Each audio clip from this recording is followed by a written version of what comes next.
नमस्कार, आप देख रहे हैं सर्वोच्च दर्पण न्यूज। आज की खबरों पर एक नजर। हिंदू महासभा त्रिदंडी के राष्ट्रीय अध्यक्ष बने ऋषि त्रिवेदी। देश भर से जुटे हिंदू महासभा के कार्यकर्ताओं ने लिया नया दल बनाने का निर्णय। प्रदेश मंत्री अधिवक्ता राकेश दत्त मिश्र का राष्ट्रीय मंत्री के पद पर मनोनयन। 2027 की होने वाले विधानसभा चुनाव में उत्तर प्रदेश की सभी सीटों पर चुनाव लड़ेगी हिंदू महासभा। अयोध्या। अखिल भारत हिंदू महासभा उत्तर प्रदेश के अध्यक्ष ऋषि त्रिवेदी ने आज यहां आयोजित राष्ट्रीय एवं प्रांतीय अधिवेशन में जुटे अपने हजारों समर्थकों के साथ बिगुल फूंकते हुए देश को हिंदू राष्ट्र बनाने के संकल्प के साथ नए राजनीतिक दल अखिल भारत हिंदू महासभा त्रिदंडी की घोषणा कर दी और इसके साथ ऋषि त्रिवेदी को इस नए दल का राष्ट्रीय अध्यक्ष घोषित कर दिया गया। वहीं देश के प्रमुख राज्य उत्तर प्रदेश का नया कार्यकारी अध्यक्ष चंद्रमौली शुक्ला को बनाया गया है।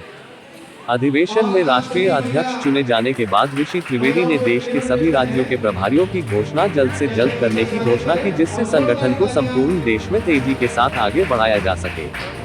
अधिवेशन की शुरुआत होते ही देश भर से पहुंचे हिंदू महासभा। महाराज जी, आज क्या कार्यक्रम था? ये अखिल भारत हिंदू महासभा त्रिदंडी ग्रुप का राष्ट्रीय अधिवेशन था ये, और चूंकि वर्तमान सरकार समस्त हिंदुत्व के मुद्दों पर फेल है, वह हिंदुत्व के साथ छलावा कर रही है, और हम लोग ये गुट इसलिए बनाए हैं कि जिससे हिंदुत्व का सही कार्य हिंदुत्व हित में हो।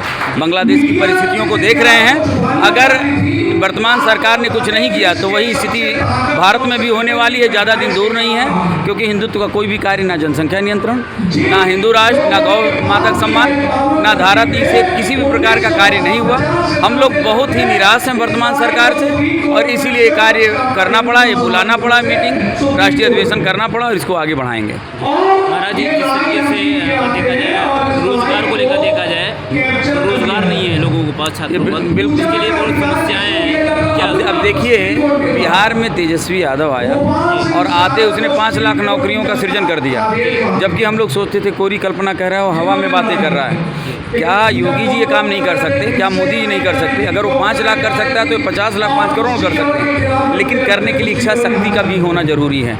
तो दरअसल ये सिर्फ छलावा कर रहे हैं हिंदुत्व के साथ, और हिंदुत्व के मुद्दे पे आए लेकिन हिंदुत्व का काम नहीं कर रहे हैं, हिंदू को धोखा दे रहे हैं। महाराज जी, जिस तरीके देखा जाए पेंशन को लेकर के, अभी जो पेंशन योजना है सरकार ने अभी तक लागू नहीं किया है, पेंशन योजना लागू कर देना चाहिए, इसमें क्या कहेंगे आप? नहीं, बिल्कुल लागू करना चाहिए। जो अभी इन्होंने सैनिकों के लिए बहुत कुछ किया, तो ऐसे जिसको जो गरीब है, जो लाचार है, जो ज़रूरतमंद है, उसके लिए व्यवस्था करनी ही चाहिए इनको, और नहीं कर रहे हैं, गलत कर रहे हैं। क्या नाम है? अंतर्राष्ट्रीय महामंडलेश्वर बाबा महादेव जी में अखिल भारत हिंदू महासभा त्रिदंडी, जो कि एक नई पार्टी का गठन होने जा रहा है, जिसको लेकर के हम लोगों ने प्रथम अधिवेशन किया है। और यह हिंदू महासभा जो कि विगत लगभग 10 से 15 साल तक आपसी गुटबाजी में फंसी हुई है, जिससे कि एक भी सांसद, एक भी विधायक हिंदू महासभा का नहीं है, जबकि 1915 की एक राजनीतिक दल है। इसलिए हम लोगों ने, क्योंकि आपसी विवाद के कारण सिंबल नहीं उपलब्ध हो पा रहा है, हम लोग फ्रेश रजिस्ट्रेशन के तहत हम लोग सदन की रास्ता तय करने के लिए आज प्रथम अधिवेशन किए हैं। पूरे देश में चुनाव लड़ाएंगे? पूरे देश में चुनाव लड़ेगी हिंदू महासभा। इसके लिए पूरी तैयारियां हो चुकी है। आप देख रहे होंगे खचाखच पंडाल भरा हुआ है, यहाँ पर सभी लोग, पूरी तैयारियां हैं और पूरे जोश खोश के साथ, क्योंकि मैंने इसके पहले 2022 में भी चुनाव लड़ाया है और 2024 में लोकसभा का भी चुनाव लड़ाया है। ये नए रजिस्ट्रेशन के तहत कब से चुनाव लड़ाएंगे विधानसभा? बिल्कुल उसकी पूरी तैयारियां हो चुकी हैं, और संगठन अखंड अखिल हिंदू राष्ट्र के नाम से हम लोगों ने एक संगठन तैयार भी किया है। उसको निर्वाचन आयोग में रजिस्टर करा करके बहुत जल्द हम आप लोगों के बीच में आएंगे। हिंदू के लिए क्या संदेश देंगे? हिंदू भाइयों से एक ही निवेदन है कि आपसी गुटबाजी या आपसी भेदभाव जातवाद पे न बटे, संगठित हो और हिंदू महासभा के जात जुड़े, क्योंकि हिंदू महासभा का एक ही नारा है, जात पात की करो विदाई, हिंदू हिंदू भाई भाई। इस नारे को आत्मसात करते हुए जब तक हम जातवाद में बंटते रहेंगे तब तक हम कटते रहेंगे।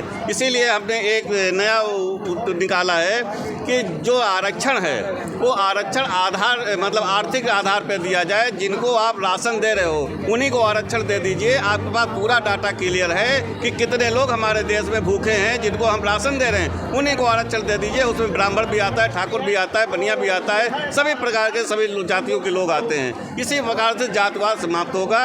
ये जातवाद की जो राजनीतिक दल हैं जो जातवाद की राजनीति करते हैं उनकी दुकानें बंद होंगी।